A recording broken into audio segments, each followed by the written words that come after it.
Yeah. So for this, in this game, money is your health. By the way, I don't know how much you know about this game. A little bit. Well, anyways, everyone, welcome to Kingdom Two Crowns. Here I am joined Welcome today to by Kingdom Two popular Crowns. demand with Caleb, By popular aka demand. Swing for Seven. That's me. You had 3 whole comments, and 2 of them spelt your name wrong. I had to correct them for you. I really just wasn't gonna stand for that. Yeah, I'm gonna be completely honest here. One of them was even me, and I even spelt my own name wrong. So. That's. Oh wait, yeah. Was that an alt? Oh wait, was that an alt? Was that an alt? You know what the funniest part is? The third guy that did it was my friend who just copied and I can't. Copy and pasted my thing. Yeah, and then I corrected him, but then I corrected him on the wrong account, so I had to go back to. I can't. It's because it's tutorial. I think I'm like, am I lagging? Why is it not letting me do stuff? It's because it's. Do we have to split it? Oh, okay. So expand to improve your basically, camp. I wanted us to chop down this tree. Oh, this little guy's chopping down the tree. Yeah, he's a builder. He builds things. Oh my god. Then why'd he chop down a tree? Because that's part of his job. Throw coins to recruit peasants. Yeah, so we recruit peasants and we turn them into soldiers. Epic. They were poor, so now they get to fight their life away. I don't got any money. So you can buy that. I don't got any money. Oh, okay. I gotta hold it. I see. So yeah, so you bought a bow, so now this guy will have a bow. So now during the day he'll hunt. That makes sense. And then Will at he kill this nighttime rabbit he right here? defends. Yeah, in the day, yeah. So then he drops a coin, and then we can use that to build things.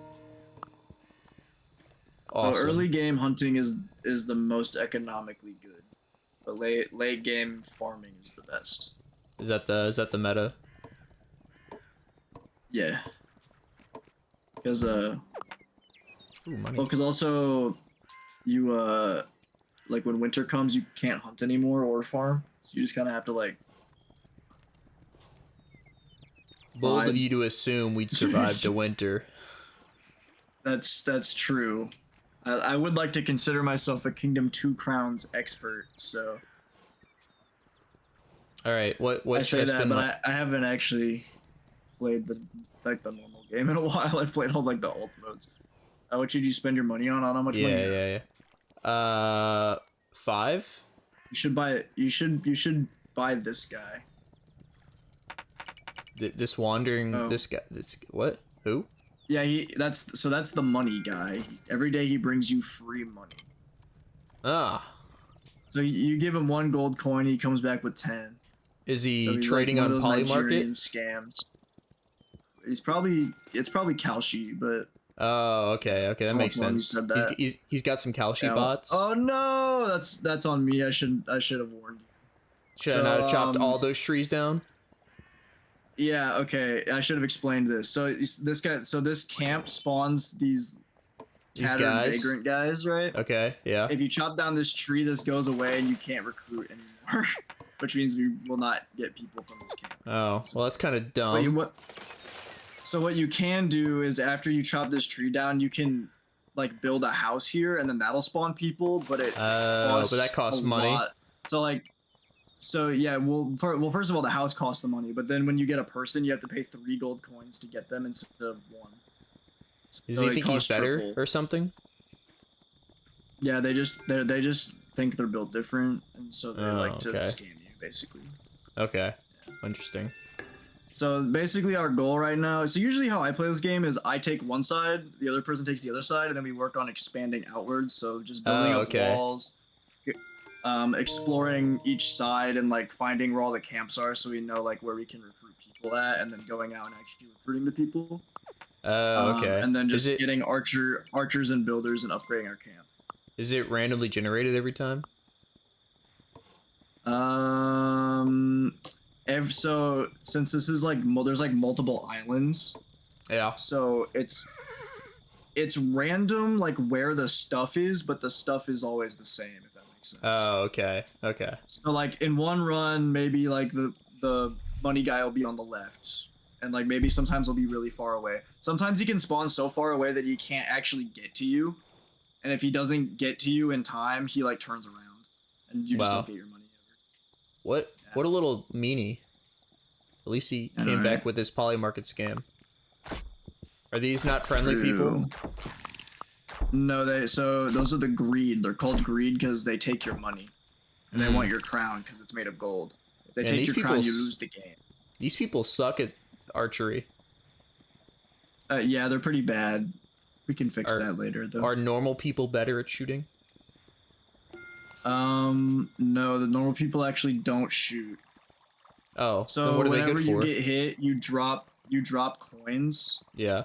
and if you don't have any coins, you drop your crown. So since you give a coin to a peasant, whenever they get hit, they drop a coin, and then the greed will take it. Okay. Should we both be going the if same an archer or way? builder gets hit, it doesn't. I mean, it technically, if you're speedrunning, no, we should not. But who cares? All These right, guys I'm want already views. I don't I'm want- already not doing the speedrun tactics. Got it. I'm already falling behind on Yeah, the it's okay. speedrun leaderboard. Also, you can refill your stamina by standing over grass because your Mm, horse eats grass. that's something I would have So this never is a known. chest. So we have It individual money. has money in it. Oh, Fucking- what is that? Scares me every time. It's a griffin. 2 diamonds. It's a mount. Oh, Yeah, better so than you this can, horse. so. Yeah, it has an ability. The horses don't have abilities. Should we go back now? Probably. Okay. Anyway, I guess we should podcast a little bit more because I've just been like lord dumping this entire game. Well, I mean, Like, yeah, low-key, I need to at there's least a little understand the game before I can just, It's just a lot. go in my brain. There's a lot of things that like you'll have to learn. So you know what? I'm just gonna throw you in like I do when I teach people how to play Terraria. I just don't tell them anything and say go mining, and then they find out. All right, tomorrow I'll just go the opposite direction, and then we'll that see if I works. survive. Yeah. Also, like, if I chop down this tree, the money guy goes away forever. So don't chop down that last tree. The money guy. Yeah, that's where the money guy lives, in that little hut. Oh. Well, why does he just not like? Why do they just not like it if we chop down trees? Well, it's like they live in the forest, man. Should I buy You're this like- you're campfire like- thing or you're- no? Yeah. It upgrades our camp. Is that generally better? Well, so as you get upgrades for your camp, it will,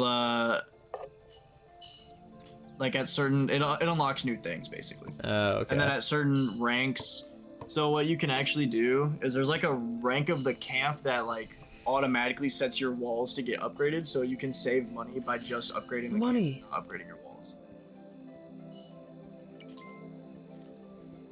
Also, sometimes when you chop down trees, you can get like 2 coins back, even though it takes 1 coin to go in. So if you need cash, just chop down a fuck ton of trees. Profit.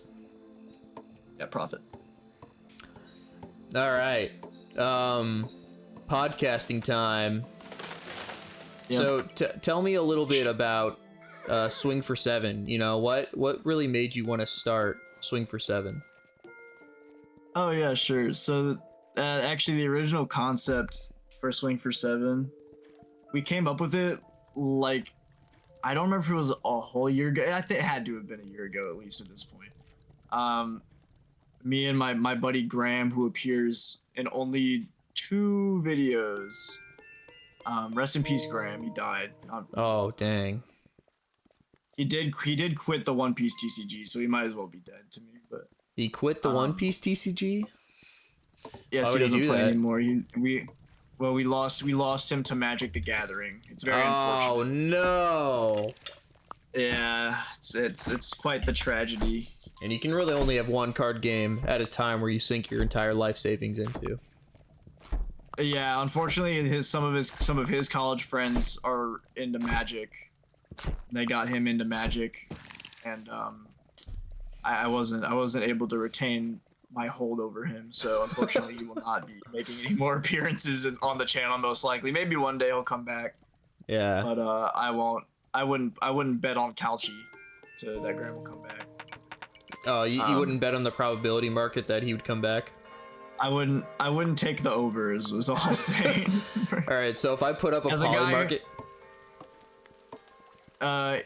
Yeah, take the under, Okay. I would say.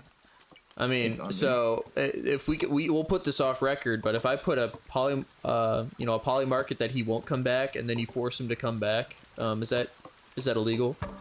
Would that be considered fraud? That's that sounds like market tampering. However, I'm not against doing that because I see nothing wrong with it if our government does it. If our government does it, clearly it's morally correct. Yeah, I mean, who am I to say as a contractor myself? Who am I to say what's right and wrong for the government? The government's always right. I 100% support the government and whatever they're doing, always. Yes, always, forever. So please, Google, please advertise my videos. All right, we completely got off track of the original question. So swing for 7. It was an original creation from me and my buddy Graham. My nephew Isaiah is technically a part of the idea, but I don't remember if he was like a driving force of the creation of the channel. I just kind of invited him to join us. Yeah. But basically we were like, Magic the Gathering Commander is like cool, and we like One Piece, but One Piece is only 2 players, so it's like, what if we played 4-player One Piece? And I'm like, well, nobody's making videos on that. This was before, like I said, this was like last January, so there are people that have made One Piece Commander videos at this point. Because they copied off of your other idea. Than they did not do that. But also the formats that they were doing were also different than ours was going to be originally. But no, they did not copy our idea. It's just, I mean, it is kind of just an easy thing. It's an easy gap to spot, is what I'm trying to say. Yeah. So originally we were like, we're going to make a channel where we just play One Piece Commander and just do a bunch of live plays because nobody else does that. And you know, we thought it might be fun because all of us were like into One Piece at the time.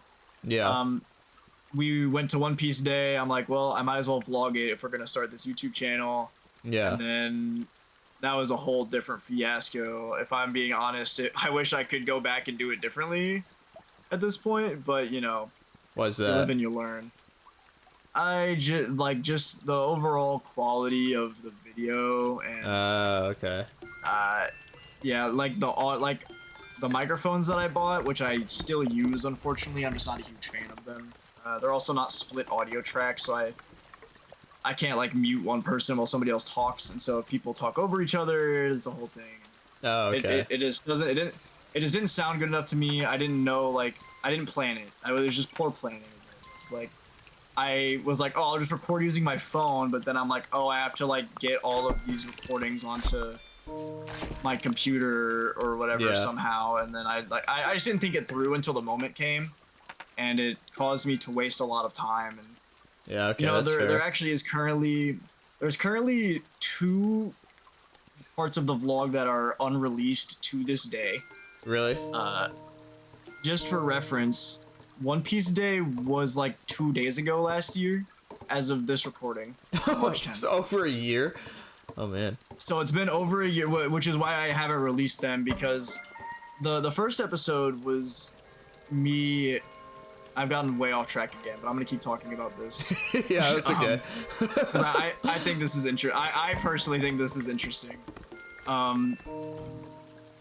So the first episode is just, obviously it's our road trip there, because we had so much just shit that we did on the way there that I was like, damn, this is a whole video.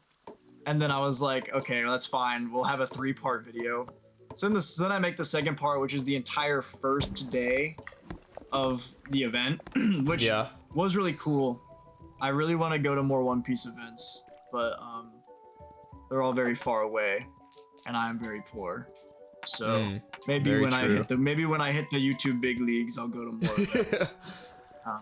I'm currently, you know, obviously I have 18 subscribers, so I'm not getting paid. Yeah, hey, don't worry. I always love to support smaller subscribers, you know, so that's why That's Yeah, why thank here you. I am.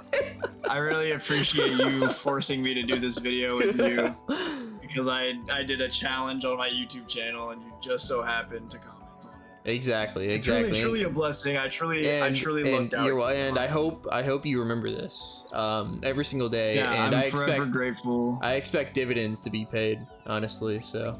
Yeah, you know, like if I, you know, maybe I'll let you make my thumbnails or something. I don't know. Oh yeah, no, I mean, what greater reward would there be than making me do work for you? To make my thumbnails. Yeah, well, I'd pay you if I hit the big leagues. You get paid to make thumbnails. Kind of sounds like a banger job, in my opinion. But yes, so the second day was the first day of the event. The third episode was going to be the second day of the event, which was also the regional tournament. So if you don't know, I guess for people that don't even know what I'm talking about, One Piece Day was an event in Dallas last year where it was essentially just like a gathering for One Piece fans, but also a big part of it was the One Piece TCG, and they held a big tournament there, and I went there to participate because it was there. That's not the reason that we went. The reason that we went was they were releasing illustration boxes that were exclusive to that event. You had to go to that event to buy them. It was a whole box? Even at that event, it was an illustration box. So it had two special arts of two cards, and then it came with some packs. So it's just an illustration box. It's not like an actual set. Okay, but the thing is those cards are now very rare and pretty expensive because one of them was an alternate art of the Jory Bonnie from OPO7. I'll send you a picture and you can flash it on the screen right now. But I believe this card's $100 at least. I'll send you the TCG link too, so you can price it on the editing as well. But you are making some very bold assumptions of. Bro, my, I will literally do it for you. Prowess. It'll take like 4 seconds. I will literally just do it for you. What was this? Yeah. So the second day was gonna be the tournament, and then our drive home. Yeah. Which was much shorter. Because most of the reason the drive there was so long was because we had so many of those like top 5 lists and just shenanigans. We did not have nearly as many of those on the way back because all we really had was Graham's version of the top 5 lists to fill out. And then there weren't really any shenanigans on. Well, because Graham wasn't with us on the way there. We actually took Graham's car, and then he flew. Oh, really? Because I think he had to work, and we wanted a car to like be able to drive, so we'd have to rent a car. That's fair. We took Graham's car. Me and Isaiah took Graham's car and drove it all the way to Dallas, and then Graham flew to Dallas after he got off work, and so it just so happened that his ticket when he landed would be like exactly when we drove there, when we left at like 8 in the morning, because it was like a 12-hour drive. Yeah, that's pretty. Did you drive all the way through? Yeah, we left at 8 or 9. We got there like 10 or 11. And Isaiah can't drive, so I drove the whole way. I've done it before. When I went to the Rocket League World Championship, like 2022, it was in Dallas. It's not that bad. It's just very, very boring. That's why I had so many shenanigans on the way there. It was so boring. I had to like think of something to do. I mean, that's fair. 12 hours is that's quite painful. I can only imagine. Yeah, 12, 13 hours. But yeah, so yeah, we made the channel to do Commander. And then we just made a vlog, and then we never uploaded. I say 2 parts because we actually ended up with like so much footage from day 3 or day 2 and the ride home that it would either be like an hour-long it would be an hour-long episode or 2 30-minute episodes. I was like, probably split it in half. And so we just haven't released the last 2 parts because at this point, most of the video from the tournament is me talking about the meta, and like that is the meta from like 6 sets ago. Nobody cares about that, and that's why I'm like, that's why I like made the decision. I'm just like, we're just not gonna do this. Like, we're just not releasing this. There's no point. Like, maybe for 1,000 subscribers, we'll release the secret cut. No, that's got to be like the first like Patreon like package. Yeah, like Lost Media. It'll just be Lost Media. It's fine. But yeah. So then, after we got back from One Piece, we kind of didn't really do anything with the YouTube channel. Mostly because, you know, buying recording equipment. Yeah, that's expensive. I know. The stuff that I wanted to do. I'm a very ambitious person, and when I have an idea like this, I don't like to skimp out. Like, if I'm like, I'm gonna make this video, like, I'm like, oh, I need studio lighting, I need like the decoration, I need the cameras to be good, I need the lighting to be good, I need the mics to be good. And because it's like, if I'm gonna do this, I want to go full out. Like, I'm not gonna like, you know, use my like stupid bad camera and like the really bad microphones, and then I realized how expensive that was all actually gonna be, and I did have a job. No, I did not have a job at the time because I was working for the university. Yeah. Also, you just killed those builders. Never mind, they're fine. I killed them.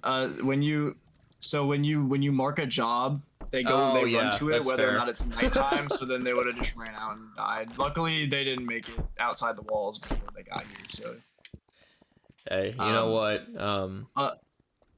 Also, another thing: try not to build too many of the towers because if they're in a tower, they're not hunting, and we get less money. Okay. Yeah. So I didn't have a job at the time.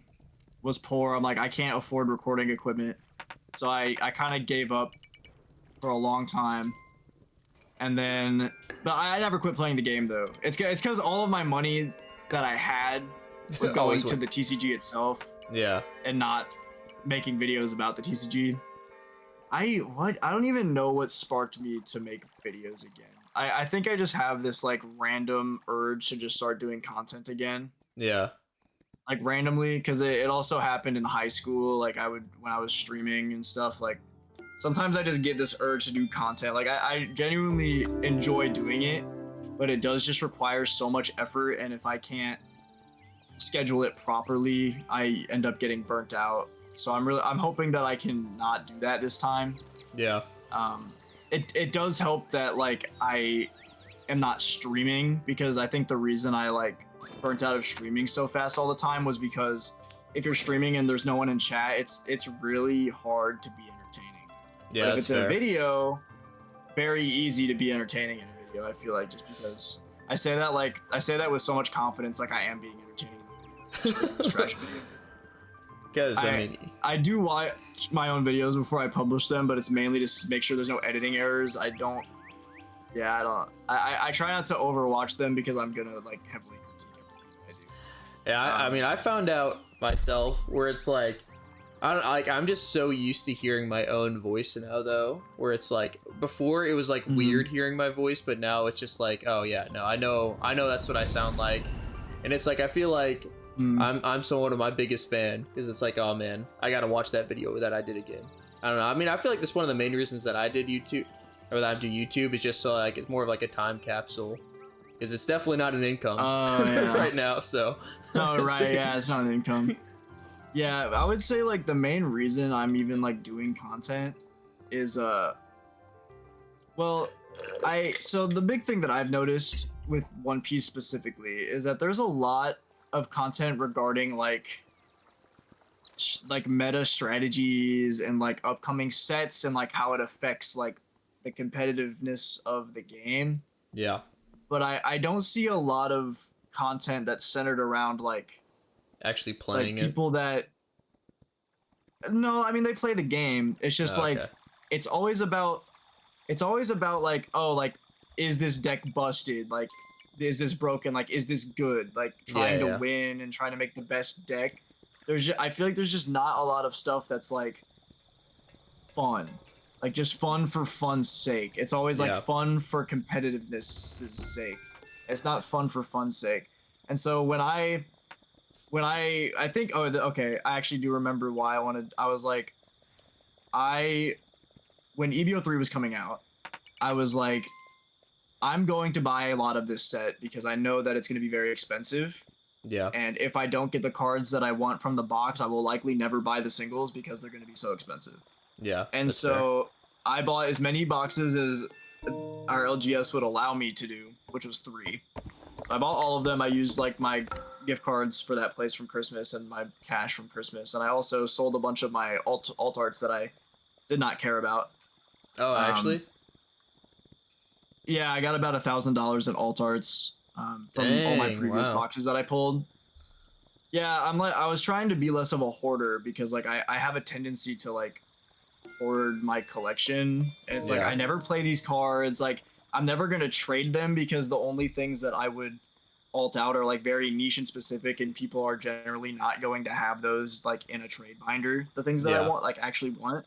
Yeah, that's fair. And so, they would just sit. It just sat in my binder forever, and I was like, you know, I might as well just sell these to buy these boxes because I just like opening packs.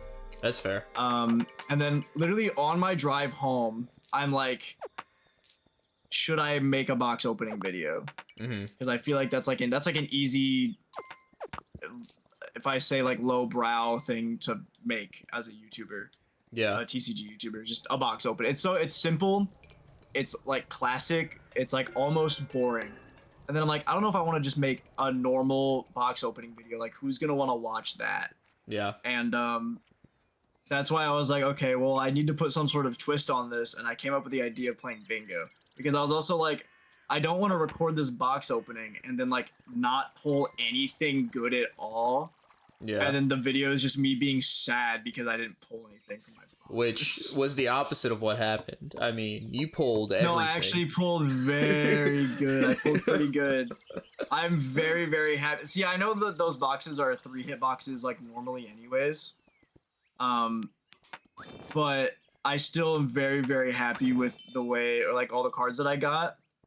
But it's also like about that safety net of like, if I didn't pull anything, well, I pulled 4 double rare packs in a row, so I got this bingo spot. So it gave me something to like be excited about, even though I wasn't pulling anything good.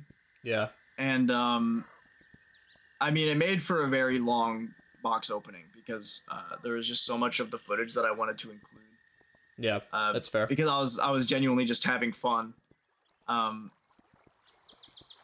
But yeah, I was like that. I feel like the bingo is a good twist on just a normal box opening.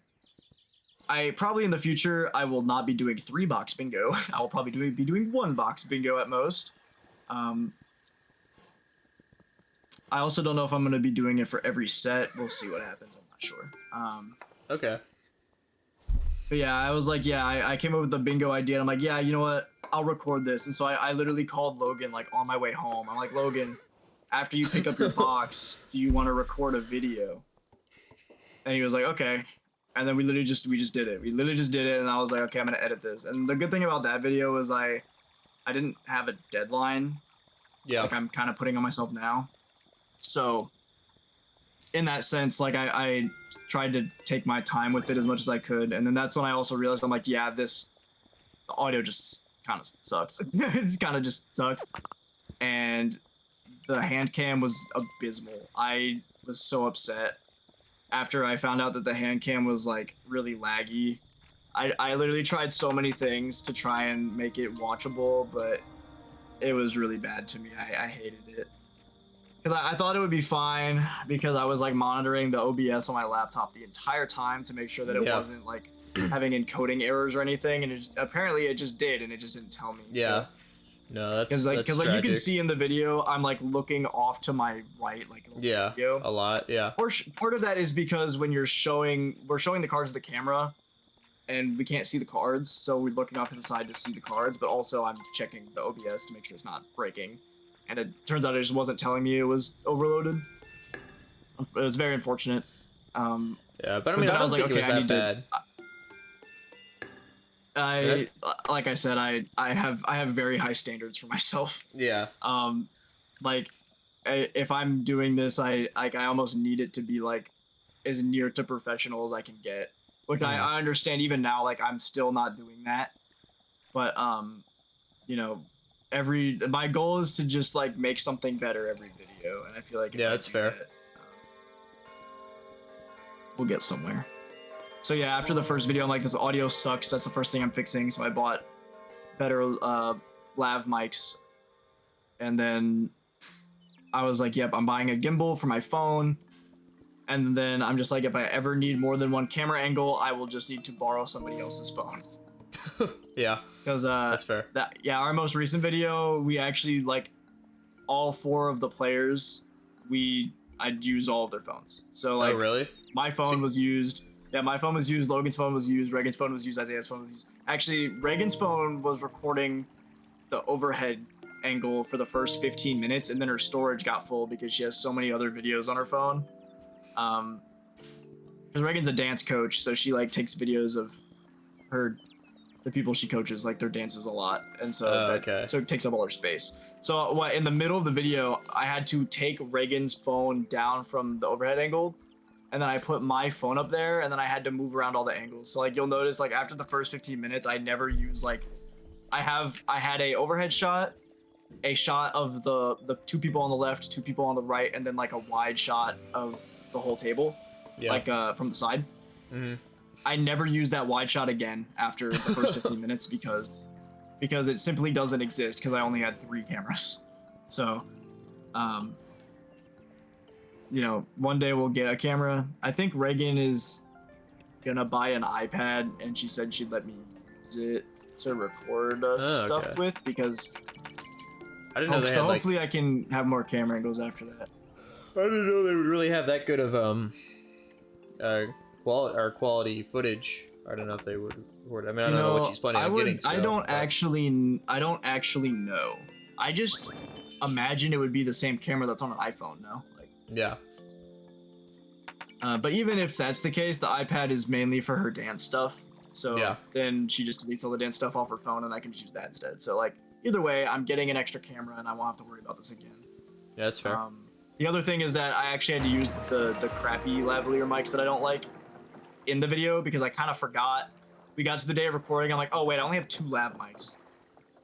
That's a problem. Yeah.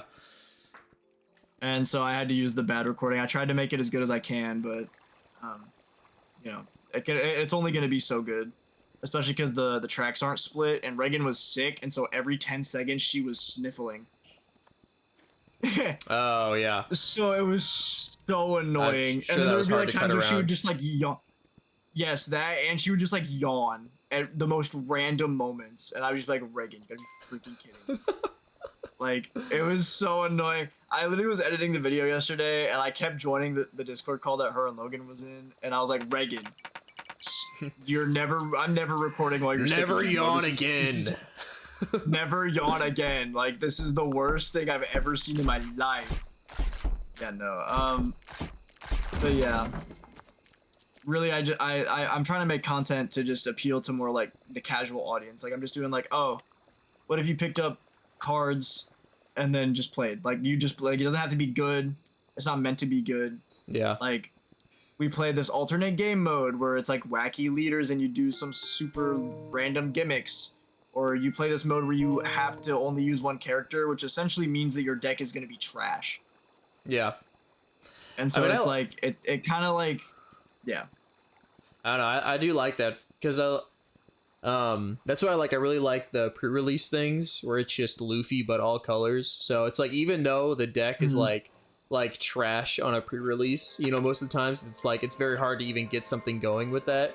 It's just, I feel like it's just so wacky because it's breaking the bounds of it, and it's like you can get synergies that you maybe like would have never thought of otherwise. Right. Yeah, like for example, in the 3C2L video, they're like with the Kuzan deck, literally every card where you trash a card from your hand and is Navy type, you get to draw cards, and so that allows you to like pull off some crazy combos, like with the Black Sengoku where you trash 2 cards to draw 3 cards. Well, now you trash 2 cards and then you draw 5 cards because of the Kuzan leader effect. Dude, that is actually allows crazy. You to just like, yeah, you just get to fill up your hand with just cards, and it's just all cards. Hey, we can leave this island, by the way. Oh, is that what that boat's for? this boat that, I made that boat a while yes, ago. to go. Yeah, I've been looking for it low key this whole time, and I just. Oh, like, okay. My bad. No, you're good. So that boat lets us go to the next island, and we need that to get upgrades for like the tiers of our walls. Okay, and I was stuff, wondering so that we where don't, I was gonna ask about this die. stone not having any stone here. Yeah, so we need the stone tier upgrade, which means we have to go to a different island to get it. Okay, can we leave right now? Yeah, I called our people over there, so they should get in the boat, and then we can. So did we start a new So kingdom easy. there, or what? Yeah, we start over. Oh, we okay. bring some of our people with us. Like we start with builders and archers, and Okay. I think farmers will come too. Maybe not. Are these guys getting in the boat? I don't think so. Go What am I ahead. paying for? Am I paying to leave right there? Should I not do that? No, we can do it. That's fine. Let's go. Okay. Yeah. So, but yes, I wanted to appeal to more of the casual audience because, I just wanted to, have the game be a little more inclusive, where it's like, you don't have to make a deck that's like good and then go play your locals. Obviously, like you can do that, but also it's like, what if you just wanted to play with your friends and then just have some proxies and then Yeah. you play that's with fair. Rainbow Luffy, or you play Commander with your 3 friends because you have a lot of friends, or maybe you don't have any friends and then you play Commander by yourself and you're really sad. Been there. Or you spin a wheel, it chooses a character, you make a deck out of just that character, and then you play against your friend doing the same thing. Like it's just, it's just like new, fresh ways to enjoy the same idea. I think, and that's kind of the whole idea behind the channel, is to just do something that's fun for the sake of having fun. Yeah. And it's like, that's kind of the reason, like, I don't really care about, like, the fact that it's costing me money to do all of it. Like, I've sunk money into this, and I will probably continue to sink more money into this. And I really don't care because I genuinely just enjoy making the content, and I enjoy, playing these wacky challenges with my friends, and that's enough motivation for me to keep going. Yeah. I mean, I think that's definitely important. I mean, especially when just starting off and it's like you have nothing really tying you there besides just motivation and kind of passion for it, which I feel like it's Yeah. in some way it's a nicer thing to do it as a hobby than more so as a full-time career, because then as a full-time career, you're just like, you have so much anxiety that you want to get something good out just for the sake of like, you just like, because it's your income, you need to do it to live. But I mean, on your case, Right. it's like you're the person pushing yourself there, and it's like that's how you're going to be probably the most proud of your things, is when you just push yourself to do it from your own Yeah. ambition. Like I'm just doing it because I have a creative vision for this story and this challenge, and I just want to bring it to life. Like I don't ever anticipate this becoming my career, if I'm being honest with you. Like if I look at the numbers, like the most subscribed to One Piece TCG channels have like 20,000 subscribers, Oh, really? and like that's if you don't count the guy that covers like all the Bandai TCGs, Eggman. He has like 60K. Uh huh. So like, yeah, I'm Wow. like in a That's- niche. Like I'm in a very, very, very specific niche. Yeah, I'm not Yeah, no, like, for real. I didn't think it planning was to that ever small. get 1 million subscribers. I'm not planning on getting 100,000 subscribers. Like I like genuinely am not planning on making that much money off of this. And like, Yeah, that's fair. honestly, I feel like the fact that I'm going into this like without the idea that I'm like one day gonna, be a millionaire off of my YouTube videos, like that's not why I'm doing this. I'm doing this because I want to contribute to the One Piece community in some sort of meaningful way. And this is just the way that I feel like I can do. So That's fair. Well, that was a good first part of first question of why the channel was made. I think we really got a it. nice little yap session. I think we really got it. If from I there. actually, let me just add one more thing. Let me add one more Yeah, thing. no, real quick. please do, please. Yeah. I got more to say actually, because the other thing about like me appealing to the casual audience and not really doing as much competitive content per se is just that there's simply going to be other people that are better than me. Yeah. like people are going to understand deck building theory and like just how the card game works like at its fundamental core more than I do. And it's just simply not something that I have like studied, and it's not something like I'm not a good One Piece player. Like I played at that regional, I got like top 50%, and I was happy with that. I was also playing Reiju in OP09, and I got over by Doflamingo. But we're not gonna talk about that. Hey, that guy just stole our coin. I gave him the coin so he wouldn't kill our builders. Because the builder is You can 3 bribe coins, him? and I gave him 1 coin, so I'd rather him take 1 3 coins. Classic economics. Yeah. But yeah, so yeah, there's simply gonna be people that are better than me at the competitive side. And so I feel like, also like the analysis side. Like my favorite One Piece YouTuber is Ikai Lakai. He makes such good like videos where he just talks about the game state. He's also from Japan. He lives in Japan. Oh, so he's got like, those first access. Part of the, yeah, so he gets the early access, and he makes such good videos on just like the game state. Like he makes, I don't know, he's just the way he like his editing style and just like his whole like video style, I just enjoy it the most out of. It just feels the most authentic. I feel like that's really why. Yeah. Is it just feels like a guy who loves the game talking about the game, and I think that's why I like his videos so much. But he will forever and ever be better at analyzing the One Piece TCG than I will ever be in my entire life. Like the way that he just like is able to encapsulate ideas about like how like decks are good and like how some decks are bad, and like the way that they interact with the meta as a whole is, yeah, you can't, it's something that I can't really explain with words. You'd have to like watch it to really get it, I guess. But yeah, it's like I would never be able to come up with something like that.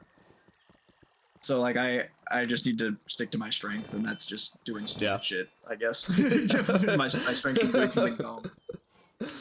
That's the best strength to have. Yeah, being dumb. I love being dumb. I found the stone upgrade, by the way, so we can get stone walls. Hey, I got 2 rubies. Dude, that's really cool. I have 6. Oh, really? This whole time? And you didn't want to get a griffin mount? I just grabbed them. Oh, man. So, okay, well, this isn't a competition of who's better at the game, alright? Oh. It's not? We're not racing to get 100 gems? You're saying I've been doing this for no reason? You saying I have 99 gems for nothing? Dude, I did gem strat for nothing? For no reason?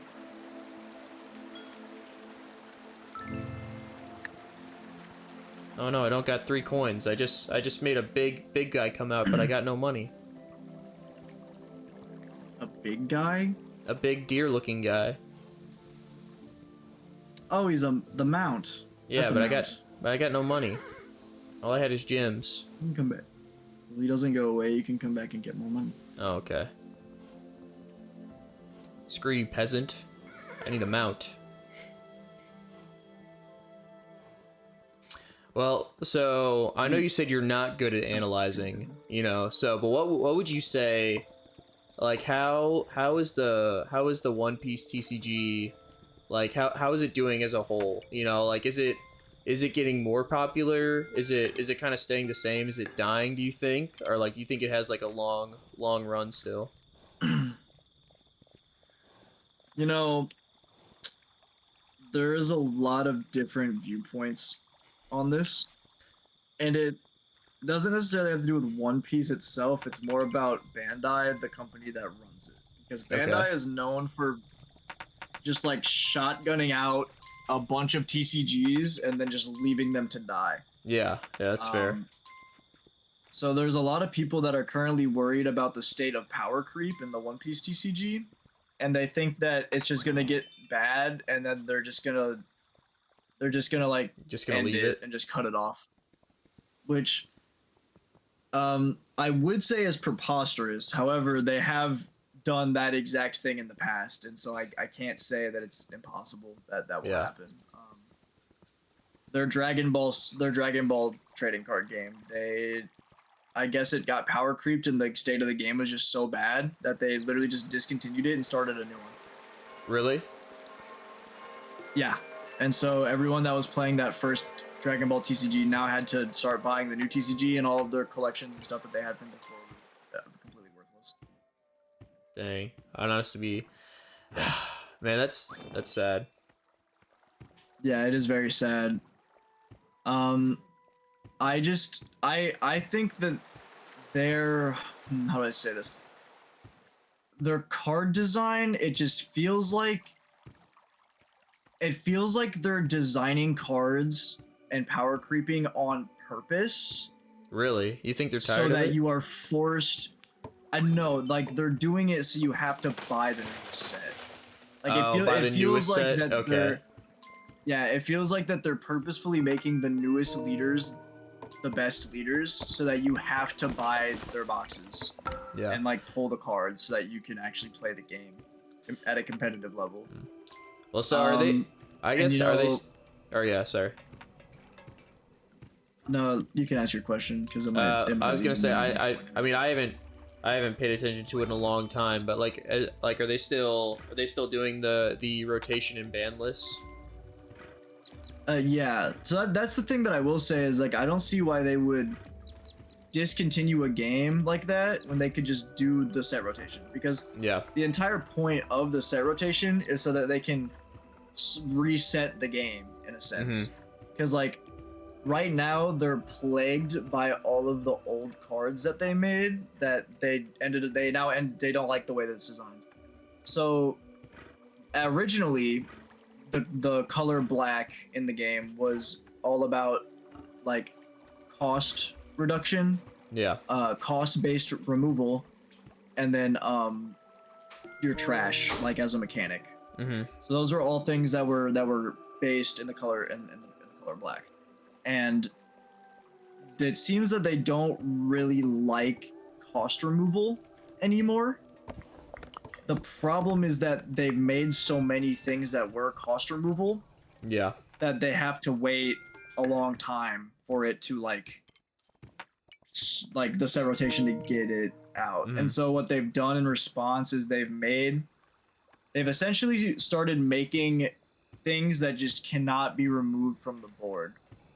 Like this character cannot be removed by anything. Interesting. Yes, like a lot of people complain about the Emu deck, which is essentially like you get to for 10 Don, or so they have a 10 Don character that can trash itself by resting another Don, and then you play out 5 like smaller characters, but they all like buff themselves, and then they cannot be removed from the board, and 2 of them are blockers. And so because you can just spam that out as Emu, like you're busted, because with the stage that they made in that set, you can play that 10 cost out for 3, and then you can just rest a Don, and then you have 6 Don left, and then you get to play 5 characters. It's like a 30 Don value play or something. 5 like characters, that's crazy. You can and then they're all 5,000 base. Yes, they're all 5,000 base power, but one of them, when he's on the board, sets all of their base powers to 7,000. Wait, actually? That's crazy. So one of them is a searcher too. So when you play this big guy out for 3, you rest 1 more Don, you play a searcher, get your card back. You get to trash a card from your hand to KO a 5 cost or less with another one of them who's also a blocker. There's another blocker which when he dies you draw a card. And then there's a guy that has rush and then also gives minus power when attacking. And then the guy that sets all of their base power to 7,000. And you play all of that out for 4 Don. What? And so Emu essentially just became Emu was probably BDIF. The only reason he wasn't like exclusively BDIF is because there was another deck that was also equally as broken, if not more broken, because you could play a 10 cost 12,000 blocker for 8 Don, and then go to 0 life and play Roger, and then they can't use their blockers anymore, and then you win. So, yeah. So basically, what Bandai's been doing is they've just been printing a lot of things that like have on KO effects, which means you can't get rid of them, because if you battle them with your characters to KO them, you get punished. You also get punished if you just leave it alone, because it's a guy that's there that's gonna hurt you. Yeah. And then some of these guys have on play and on KO effects, so like you get the effect on play, and then if you kill it, it happens again. It's just like and then they're also making a bunch of 1-cost 2000 counters that are like, if a character would be removed, do this instead, and then they do varying things. Like the green one is you just rest 2 cards of your choice to any card, so it's like Tudon or even the character in a different character, or your leader or something, like it doesn't matter. Then there's like the yellow one, you take a life instead of it, which is the worst one. The black one is you trash a card, and then the blue one is you bottom deck. I don't remember if it's that character or something else. It's one of those. Yeah, so it's all like based on their color identities, and I feel like that's part of like their reset. They're really trying to make black, like they're trying to get rid of cost KO removal, and they're trying to turn black into like just trash manipulation, basically. Okay, interesting. But the problem is they have to deal with all of this like leftover stuff that they had from the very early sets. Yeah. And honestly, like it's probably gonna bleed over until they rotate next year, because their biggest problem was making black Lucci, which could just wipe everybody's board every turn, like the whole game. Which is, annoying and not fun to play against, because you would play something, you'd play like your one big character or whatever, and then it's just gone. And you never get to use it. It's very like uninteractive. Yeah, very annoying. People did not like that character or that leader.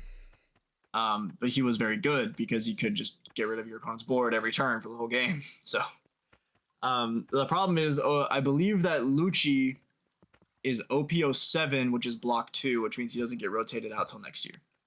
So that means they have to do another year after this year of still dealing with the after effects of the color identities not being exactly the way that they wanted them to be. Yeah. I feel like if they can get through it without utterly destroying the game, then it will be fine. However, like I said, Bandai has abandoned their games before, so it's possible that they just abandon this one as well. I just don't see the purpose in them doing set rotation in the first place if they were going to do that. Yeah. So, like, if you want my honest opinion, I feel like the game is in a weird spot, but I feel like every card game was in a weird spot at some point, just because of the nature of you make something new you don't really know. Like obviously, like those first 2 sets, they probably had no idea like how they was going to interact with each other. I also don't really know how well they test their sets, because in OP15, the newest set that's about to come out, they've made the most boneheaded move of adding a yellow character that is a blocker that also heals you, and there's no no downside. Oh, really? Like, you don't have to trash a card from your hand. You don't have to like get a certain life threshold. Yes, it just heals you, and it's a blocker. That's kind of crazy. And it's an egghead type, and there's an egghead event, which if you put it in your life, you can trigger out a 5-cost or less from your trash that's also an egghead type. And guess what? That blocker is 5 cost, which means you could hypothetically play 2 of them in 1 turn with Tendon, heal for 2, now you have 2 blockers, your opponent swings at you, you use the blocker, it dies. Now you take a life, you get that event, trigger it out, and then you can play that blocker again and then heal another one, and then your blocker's back. And now it's as if nothing happened. You essentially would have just taken 2 swings, then nothing happened. That is pretty wild. That's paired with the fact that they've been printing life burn cards. Oh, none of these are leader locked, by the way. So they made a 5-cost Nami where if you're yeah, no, you can just use them in every deck. That's crazy. Every so deck. yeah, why wouldn't you use it in every deck then? I mean, that's kind of you do. That's why they're so expensive. Yeah, no, that's wow. Like the 5-cost Nami from EBO 3, if your opponent is above 3 life, they just it goes to their hand. That's interesting. Well, so Yeah. I guess the thing that kind of doesn't make sense to me though is like I feel like how can there really be? I mean, I guess you say like the leaders are getting better, but it's like I don't have they really done anything crazy with the leader like power, or like is it still normal average? Just like every leader is like 5,000. Well, they did have a Roger leader in OP 12, OP 13. It was OP 13. So Roger was a 5 life, 7,000 power leader. However, Whoa, actually, yes, he was red purple, and he was a 7,000 power leader with 5 life. However, the only drawback was that his leader effect said if you have less than 10 Dawn on your board, then your leader is minus 2,000 power. oh, So that's very... basically, the whole Roger strategy is you ramp as fast as you can to 10 Dawn, and then you just don't die. But Yeah. even then, you can still die depending on if they get enough hits in. But you have 5 life, so it's like the problem with Roger wasn't the leader; it was the consistency of the ramp, like getting the ramp cards.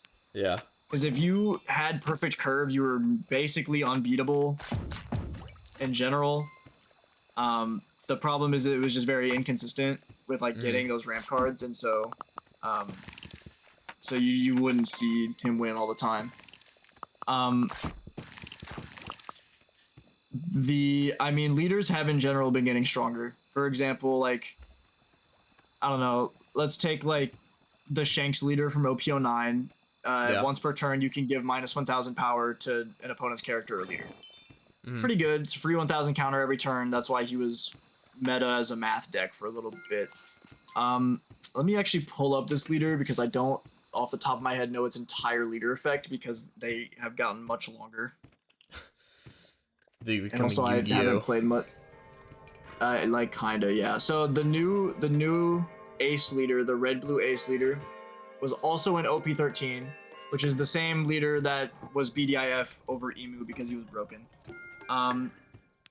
He essentially had the same effect as Shanks, except you may trash 1 card from your hand, give up to one of your opponent's leader or character minus 2,000 during this battle. So instead of 1,000, it's 2,000, and you have to trash a card from your hand. And you might be like, oh, well, trashing a card is really bad. Well, if you have a Dawn on your leader, his other effect says that when you take damage or your character with 6,000 base power or more is KO'd, you draw a card. So you can basically just get it back by taking a life or if one of your characters dies. Now, you also might think like, oh, well, at least you take a life or your character dies. Well, they also printed this card. In PRBO2, they printed a Marco card, which was exactly 6,000 power, which means it would proc this effect if it died. It's also a blocker.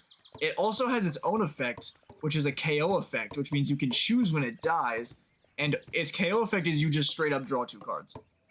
So oh wow!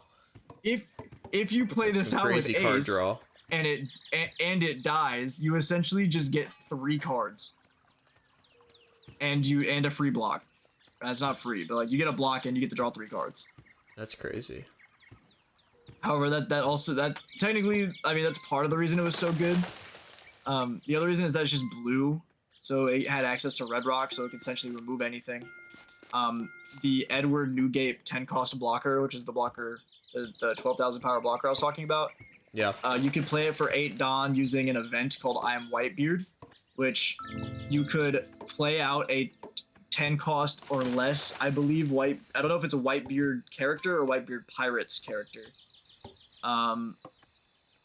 It was one of them, and you could play a 10 cost or less from your hand.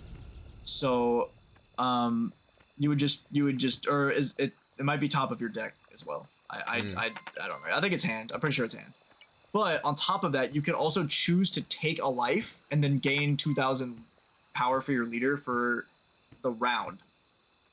So, I also forgot to mention this ace leader is also a 6k base leader. Oh wait, base? Nothing Yes. added on? Yes. Wow.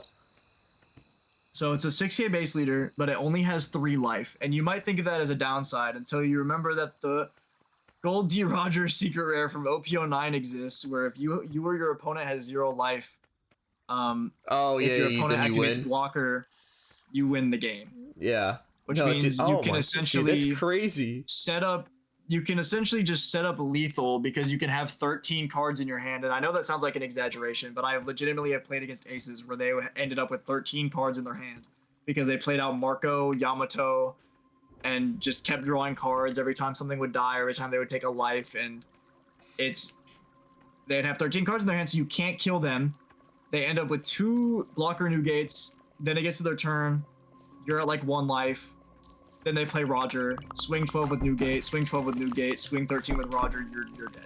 You just die. Like, you simply die. Like, you just cannot do anything about it. You are dead. Very good leader. There's another leader, which is, this is a Blood Moon, by the way. You're supposed to be getting, like, mega attacked, and it's just... Okay. Hasn't Well, we happened somewhat yet. got mega attacked over here. I mean, our see. barricade almost went down. This guy had It's a the mask first Blood on. Moon. I should also mention we should probably try and be getting the boat and leaving really? as fast as we can. Okay. Yeah.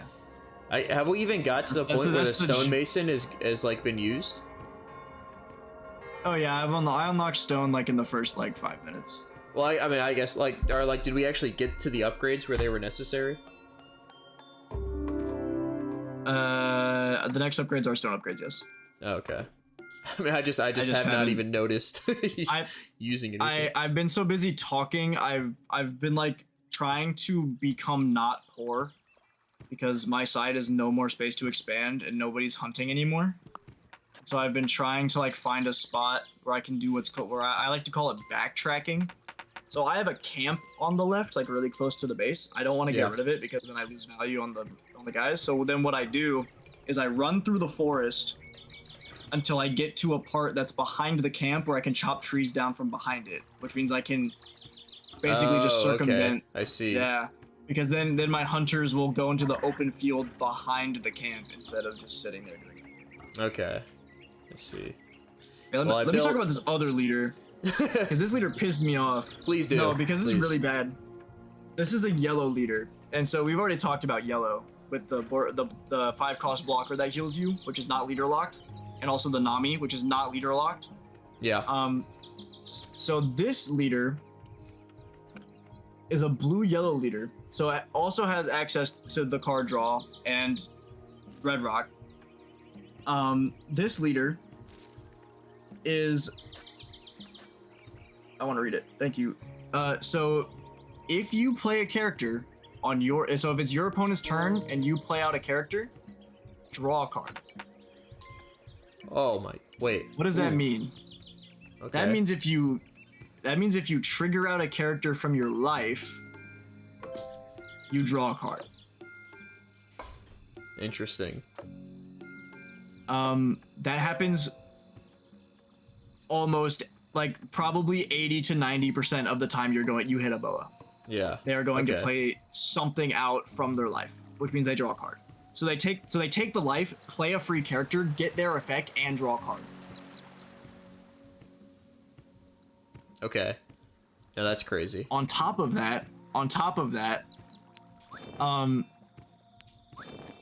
that boa leader, if it has a Don attached to it, if one of your Amazon Lily or Kuja Pirate type characters with 5,000 base power or more gets KO'd, life burn. Which means if you hit it life, they trigger out the body, and they get to draw a card anyway. If you swing at their characters, you have to take a life. What? Yeah. Oh, that's interesting. Now, the only way previously to beat Boa Hancock was to starve, because the only good thing about Boa was that there's a specific card called the Gorgon Sisters, where you had to you reveal 3 Kuja Pirates from your hand, and then you could, I don't remember, I think you just give 1,000 power or something like that to Mhm. like your whole board or whatever. It was busted. It's dumb. The thing is you could kill that. There was also another character where it's activate main. You just give a rest of Dawn to your leader. Also very good because if you have the Dawn on your leader, then you get life burn if they kill your characters. Essentially, if you can end up focusing them and like making sure that they're not on the board, you could just stall out Boa's hand because all of their characters were 5,000 power, 5 or 6,000 power, so their attacks were really wide but not very tall, especially if they were still Interesting. developing their board, Yeah. which means you could starve them. Q Borsellino 5 cost from OP15, and then now they play a blocker and heal, and now you can't starve them anymore because they're gonna end up with too many cards. Because you can't kill their board because now they have a blocker, and then if you did kill their board, you would have to life burn, and then if you hit their life, they just healed it, and then they get to trigger something out, and then yeah, it's just it's a whole mess. The only deck that beats Boa Hancock is Nami. Can you guess what colors Nami is? Is it black? No, it's blue and yellow, just like Boa Hancock. Can you guess what cards the Nami uses to beat Boa Hancock? Is it the exact same ones? It's basically the exact same ones. The That's only crazy. difference is Nami has an 8 cost Nico Robin, which on play your leader has to be a Straw Hat, which is why it's in Nami and not in Boa. You trash one of your life, and then you heal 2 life. What? So it's basically just a glorified heal. Oh, how often can you but do it's- that? the Or reason- what does it take to activate that? Straw Hat leader. That's it? Yeah, but you technically have to have a life, because if you're at 0, you can't trash a life to draw Oh, true. give 2 life. True. Okay. The other thing about that Nico Robin is it has an on KO effect. That on KO effect does not simply put a life card from your opponent's life pile into their hand. It does a damage to them, which means if they KO it and they have 0 life, they lose the game instantly. That's crazy. Also, something Yes. crazy. The boat's built. So. Yay, okay, we can leave. Yeah, so the other thing about that 5 cost Nami earlier, that life burns that I was talking about, it also has an on KO effect. And its on KO effect is play a 6,000 power or less character from your hand. Guess how much power the Nami has? Is it exactly 6,000? It might be 6,000. It might, and it life burns. I'm actually gonna fact check myself on that because I could just be complaining about nothing. I'm pretty sure it's 6,000. Yeah, the Nami has 6,000 power, and it plays out a 6,000 power. The only caveat is you have to flip a life card, so you have to turn a life card face up to do it. So you can't do it back to back. But like, I mean, you're healing so much. To like, when are you gonna do it back to back on the same life card, anyways? That's fair. Hey, are these people going to be and okay on also this boat? They can't get attacked. I think they shoot, so it should be fine. Okay. Oh yeah, they just walk right past them. Yeah. So the other thing about Nami is that the Nami plays the Thriller Bark, the new Thriller Bark package, which is yellow, and like the entirety of that Thriller Bark package is like on KO, play a Thriller Bark out from your trash, and one of those Thriller Barks is Perona, which is also able to be played out through the Nami effect. And on play, one of your opponent's characters simply just can't attack. Oh. Not allowed to. Like, you're not allowed to attack with that character anymore. That's crazy. What? You can just cancel out a whole character? Yeah. Honestly, that sounds fun. That sounds infuriating, but It is slightly infuriating. Oh, we get more people? Dude. No. This is the Okay. max. okay. But also, I totally forgot. Nami, as a leader, has has leader effects that I just did not talk about. Oh yes, please. I completely forgot.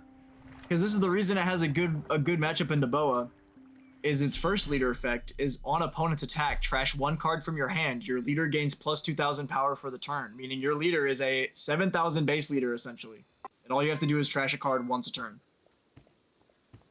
What? And also, if we go back to the Thriller Bark package, you can play them out from trash, which means you trash a Thriller Bark from. Yeah, so the Thriller Bark package has triggers where you play a Thriller Bark out from trash. It also has on KO effects where you play things out from trash, which means you can simply just trash your Thriller Bark characters to become a 7k leader, and then play them out anyway. That's crazy. Yeah, it's really fun. Also, that's not even. It has another one. It has another leader effect. On when your opponent, I think whenever your opponent's, no, oh my god, I forgot. How could I forget this simple combo? It's once per turn. When a life card is removed from the life pile, you draw a card. If you have 7 or less cards in your hand. Once per turn. That means if you hit your opponent for life, you draw a card. If you play Nico Robin, which trashes a card to heal 2 cards, you draw a card. So is this considered? Well, I guess which one of these leaders is like top dog right now? Is it? Which one's considered really meta? Which one's considered really top of the one on the charts right now? Emu? So no, Emu's a rogue deck. Oh, okay. Emu's not good anymore. Oh, is he not? Oh, okay.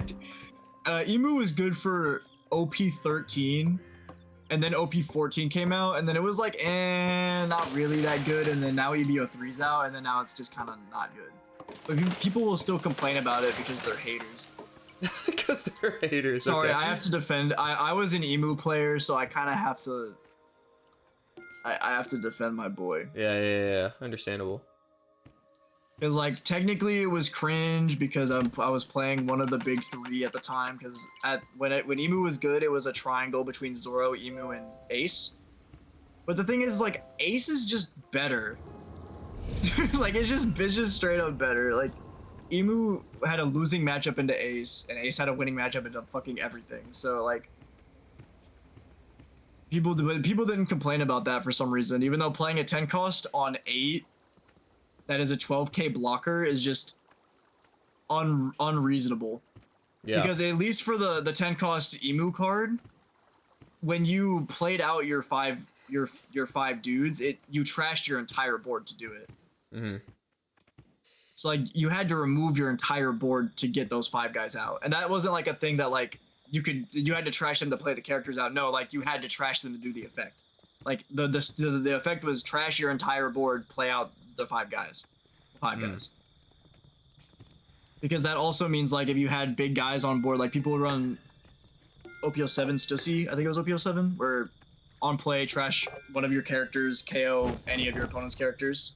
If you had that on board, you probably wouldn't want to get rid of it, but because the 10 cost just trashes your whole board, you couldn't really play the Stussy because it would just disappear the next turn because it was 9 down to play it. So okay.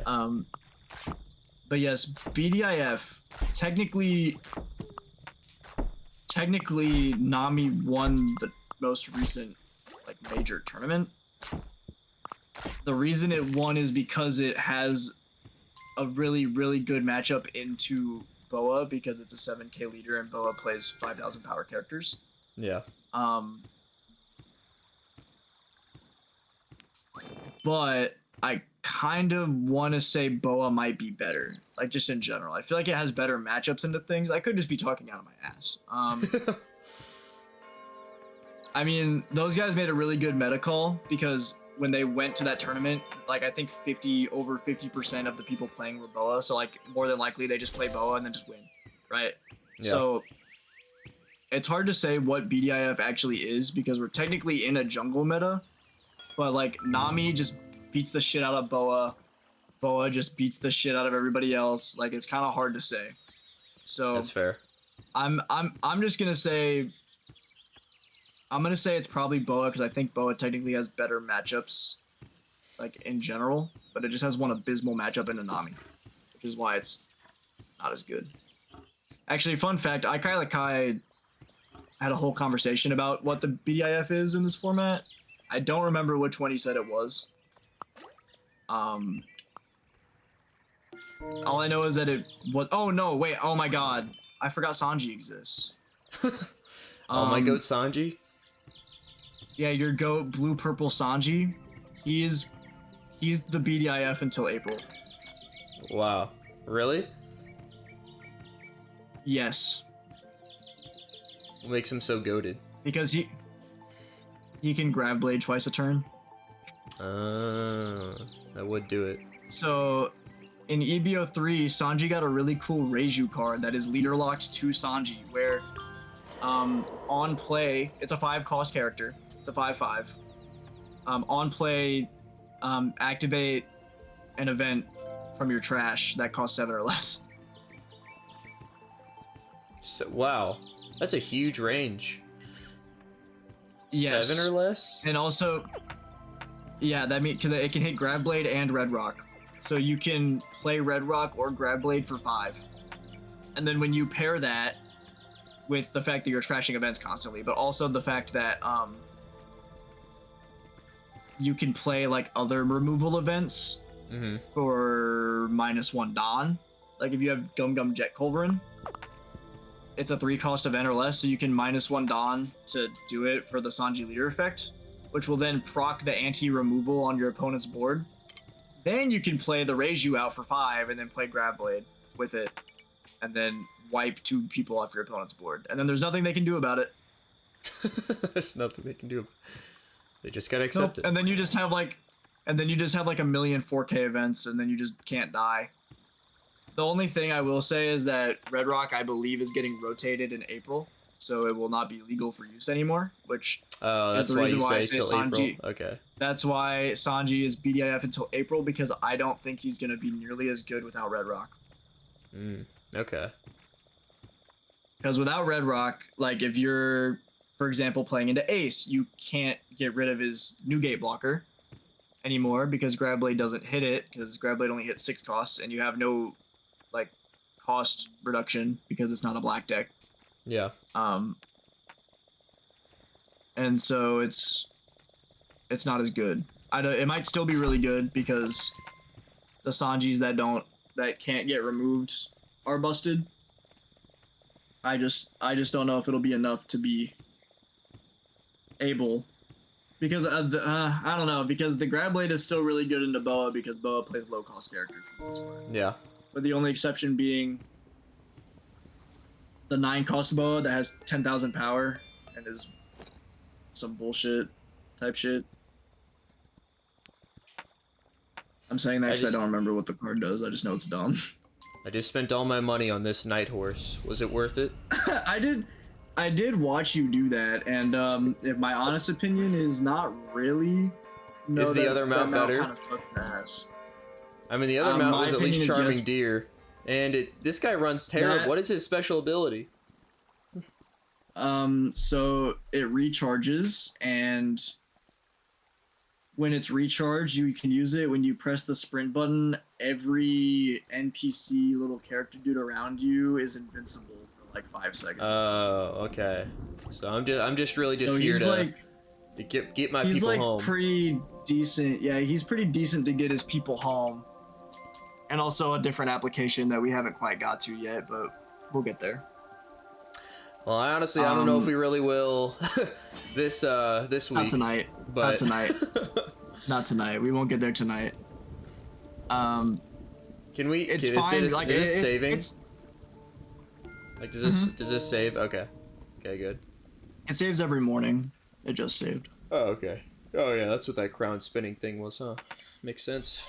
The thing saving it all makes sense now.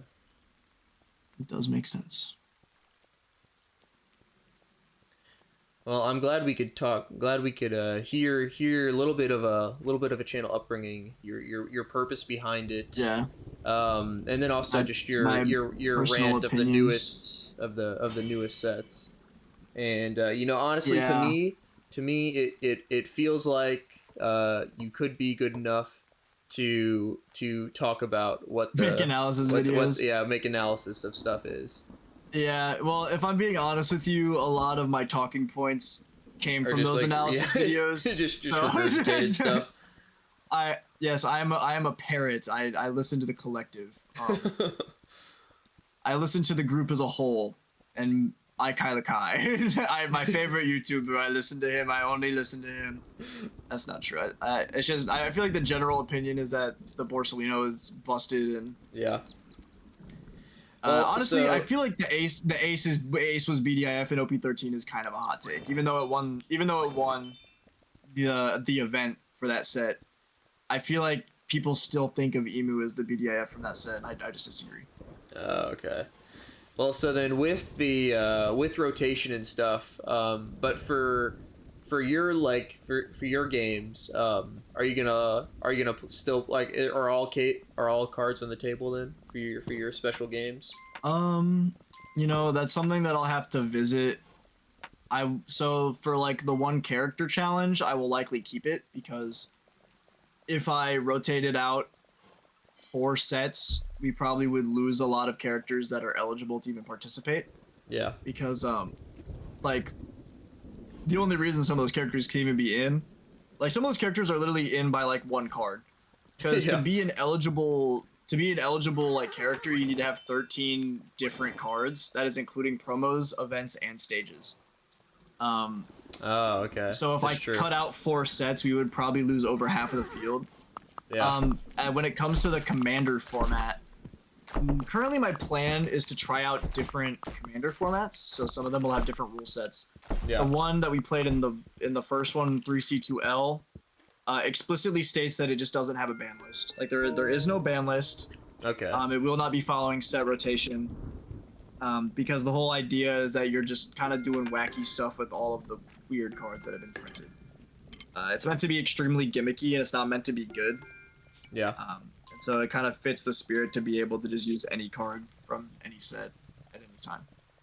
So at least for 3C2L, probably not. If there's other formats that have explicit ban lists for whatever reason, I will follow those. But generally, I'm probably not going to follow set rotation because, like, unless I feel a reason that I need to, like, I just don't see a purpose. You know what I mean? I feel like it's just more fun to not. No, I mean that's what I was hoping for the answer, because it's like I guarantee there's gonna be a power creep, because I could just see that in Pokemon. And it was like, I mean, when me and Tope used to play, it was like, man, we used cards from way back then, and it was like some of them were kind of broken abilities, but a lot of them just like it just didn't make sense to use it because it was so underpowered. And like Pokemon definitely has that issue of power creep, but it's like I don't know, it's just like there's just so many more fun combinations you could do if you didn't ban them. So at least that's what I would think. I don't know all the cards and I don't have a whole Excel sheet like some people do of all the cards they have a playset of, you know. Yeah, I don't know what kind of crazy person would do that. Yeah, that guy must be like literally insane. We should put him in a padded cell. For real. Well, I think my last question of the night is, what is where'd you get the name Swing for 7? Yeah. So, Swinging for 7 is, I feel like, I don't know the exact wordage I want to use, but I'm gonna say it's like a core concept of attacking in One Piece, because when you attack in One Piece, like you attack their leader. Leaders are, well, when originally they were all 5,000 power, and that changed very quickly. But anyway, they were all 5,000 power. Your leader was 5,000 power, and so in the game, when you get attacked, you can add power to whatever's getting attacked via countering out, which is where you trash cards from your hand that have counter values, and you add that much counter to your character. Or there's events. We won't talk about that. The idea is that if you swing 6 out of 5, they need to beat the 6 to get out of the swing, which means they need to counter up to 7 to be more than your 6. Yes. So if they're a 5,000 power, they need 2,000 counter to become a 7,000 power, whatever, for that battle. Which there in the One Piece TCG, there are 2k counter cards. So when you trash them, you get 2,000 counter, and then there's 1k counter cards, where you get 1,000 counter. So the idea of swinging for 7 is just the concept of swinging 2 damage points over whatever you're swinging at, because then they have to at least use 2 cards from their hand. Yeah. Because it's the most optimal. Because like you could swing for 8 and get 2 cards out of their hand. It would have to be 2 2Ks. But if you want to guarantee at bare minimum you get 2 cards out of their hand, you have to swing at 2 notches above or swing for 7 at 5. So we thought that it would be a fun little nod to like a kind of a core concept of the game and kind of tie us to the game. Yeah. And just I don't know. I just thought it was a fun little gimmick. It was a gimmicky name. I feel like. You know, I think it's catchy. You know, I think if any One Piece channel, you know, if I would watch any One Piece channel, I think it would definitely be yours. You know. Oh yeah, you know what? Like, I disagree, but I have my own biases. Well, clearly you don't. Yeah.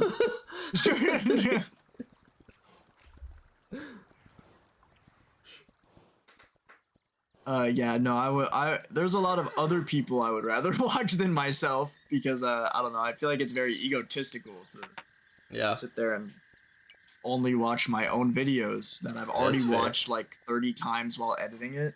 Yeah, I mean, I only subscribe to myself actually, so I mean, if I'm ever bored, you know, I just go back and watch myself and be like, man, this guy's hilarious. So that explains why you didn't subscribe to me. Yeah. No, yeah. I mean, I gotta help you out somewhat, but at the end of the day, I mean, I can't ruin my feed, you know, with anyone else but my beautiful face and voice, you know. So. Oh, okay. You know, yeah, it's okay. I get it. That's it. Podcast over. Friendship over. This is this collab's never gonna happen again. No, it's not. It's never ever. Not until the next bingo set where you have to do the next highest challenge, the next highest comment. Every single time I have to fucking every set I have to end up playing Kingdom 2 Crowns with you. Do another podcast with Wiley. I'm currently logging into my YouTube account to see if I'm subscribed to you. Because I'm gonna say the answer is probably no. Wow. Which makes this all right, much guys. Funnier. Never mind. I was gonna say subscribe to Swing for 7 at the end here, but actually, everyone take out the subscription. Everyone unsubscribe. Only subscribe if you're gonna watch my videos, bro. I need those metrics. That's fair. Do you have the metrics, man? Do you have the little YouTube Studio app on your phone? Oh yeah. Yeah. You know it. I'm checking that like I don't know, like every so often, because it's so entertaining to me to just see like the analysis of like saying like, oh, you got like maybe like 8 views this day, but it's like I don't know for you, but always for me it's like, man, my views will be up there, but my video watch time, man, I would be blessed to ever get it past a minute. That's crazy. Yeah, personally, I get 3 minutes on average. But You're welcome. I'm raising up those statistics. I don't actually know if that's counting my shorts, because it's a watch time and not a watch time percentage that I'm talking about.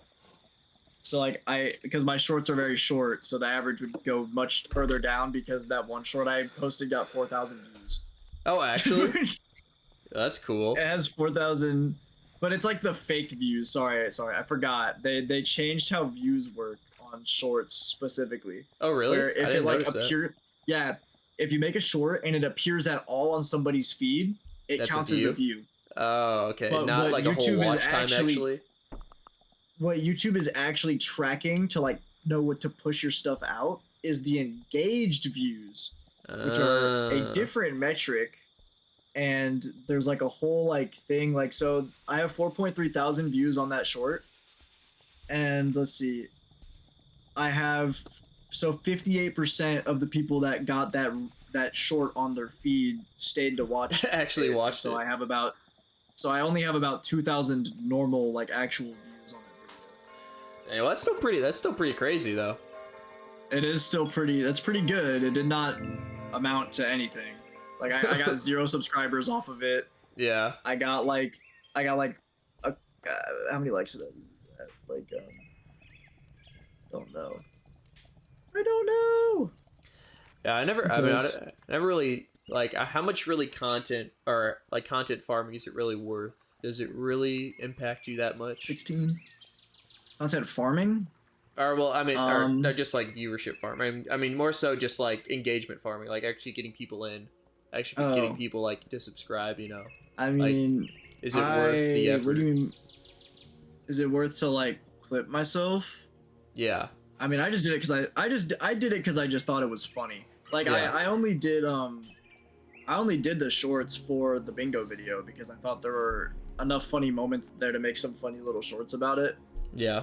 But like I didn't make any shorts out of my one character video because I genuinely don't think I could clip anything from that. It's not a very clippable video. It's just kind of its own thing. It's like you need the context of everything to really get it. Yeah, I mean I might end up clipping or end up doing it for the 3C2L. I haven't finished it yet, but I mean just like knowing what happens, there's like maybe one moment that I could clip and I'm not like super hyped about it, you know. Yeah. Like it's not something that I really want to do. However, I have been thinking about a series, like a shorts series that I want to do, that is easy for me to record by myself because right now I'm very limited in the fact that all of my video ideas require at least one other person to be around. Yeah. So if there's ever a time where I can't get people together to do the video or something like that, or even like the main reason I want to do this was I feel like I don't post enough. I want some stuff to like help tide people over while I'm working on the next big video. Yeah. For the bingo video, that was the shorts that I made, but for the one character video, like I could not think of any shorts to make, and so I kind of just went MIA for a week while I started working on this video. Yeah. And then I was like, I feel like I need to post something. Like I don't want to just be like gone. I feel weird being just disappearing. Yeah. For a little bit, and so I made that community post talking about how I'm working on this video and how I'm gonna do the top comment thing. Yeah. And I am hoping that if I can get a good short series going, I can just have that. Like I just sit down on like Friday or something, record like 5 of them in bulk, and then just have them in my back pocket for when I just like feel like I need to post something because a nice rainy day. Yeah. Well, I guess I'll give you a little, the sneak peek of what I'm planning on doing is, hey, I'm like super poor. I've been looking around for money this whole time. Me too, honestly. I have no money here. I don't know where it's all been. Well, I can't expand like out left because there's a portal in the way and we can't destroy it yet because we don't have the right upgrade, and we can't go to the right because there's a camp in the way. And also this stupid fucking they're just not hunting mount anymore? spawn. But there's nothing to spawn the rabbits. Because this mount's here? So yeah. So there has to be grass. I screwed us over? You by expanding, yeah, you kinda did. A little bit. Well, I didn't expand this way. You expanded a little too quick. I didn't do this. You didn't? Did I do it? Yeah, did you I do it on autopilot? Well, I thought so. Maybe. Yeah, I don't know, maybe I but didn't. we might lose. Do you have any money at all? No. At like $0? I have a gem. Can I exchange a gem for currency? No, you can exchange currency for gem though. Quick, shoot that deer. Kind of. No, guys, shoot the deer. Okay, here's what. Well, to save this run, we're gonna have to get rid of the camp, unfortunately. Never mind. I had an idea and realized it was a bad idea. Because alternatively, we could let the greed break on the wall, and then that would work, as long as we didn't repair it. Yeah. Problem is, we would then have to somehow get them to break the wall without dying. Yeah. That would take a while. Well, but, so with this little money, what should I do? Like, what should... Chop down tree on the right side. Chop down the tree on the right side? Deforest, no build wall. Okay. Deforest, and then don't build wall. And then we have big hunting ground, and then make a lot of cash. Got it. No build, no more wall. No more building. You can build this farm, though, but the problem is that we have no way of getting farmers yet. Anyway, as I was saying, the short series I have in mind right now is like a guess the card thing, where like every 2 seconds I reveal a hint or a clue about whatever card is the card. Yeah. And then I will reveal the card at the end of the short. And if you guessed it right, you get bragging rights. You get bragging rights. Yeah. I like that. I also like showed like a blurred version of the card, so maybe you can like just know it by the colors or some shit, like something crazy. Like if you're a real nerd. Like if you just really, yeah, like me, really enjoy the game, yeah. Just really know the cards, yeah. But yeah, that's my current idea for a short series. I just have to sit down and figure out how I'm actually gonna record it and like how long it's gonna take me to do it for each one of them and all that. So who knows?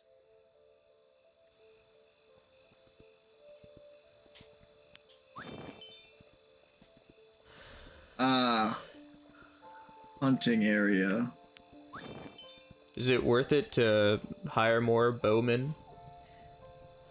Yeah, because we're probably gonna die soon if we don't. Okay. I only have one Just coin out to of my like, name.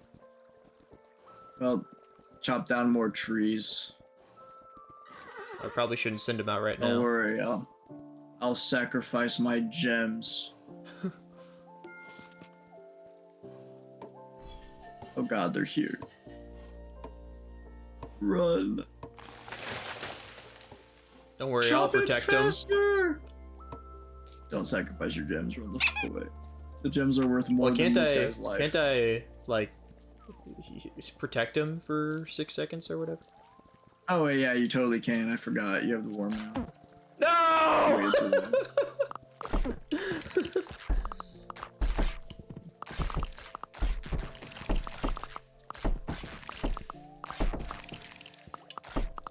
Man, yeah, these guys. Oh.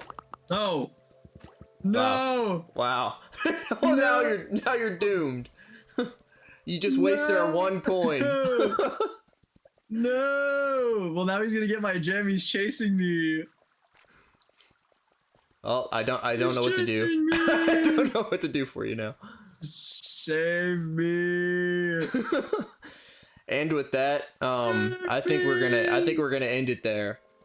With everything being peaceful and perfect, and our kingdom is thriving better than ever. Help me, please. So, everyone, thank you for joining me on this podcast with Swing for Seven. Caleb, thank you for willingly and forcibly being forced to be here with me. And as always, I'll see you in the next one. Bye-bye. Dude, we can just say I'm Caleb, bro. It's fine. I'm Caleb, who happens to be from Swing for Seven. All right, Caleb, who happens to be from Swing for Seven. All right, it's just saying though. It's like now you have legal documenting proof that you did go through with the top comment. You know. That's true. I was just gonna be like, "Hey, I'm in this video," and I was just gonna hope they recognize my voice. I was gonna make a post and be like, "Hey, guys, I did me. the thing. Here's the link. Here's the link to the video." And you just never upload it, and I can't link the video. That'd be kind of funny. Yeah, I really wanted to make a post that was just me sitting at my desk, be like waiting on the invite, just like I never left. Just sat like waiting there for like a week, but like I didn't ever feel like setting up my tripod. Yeah, I didn't feel like setting up my tripod in the lighting just to take a picture.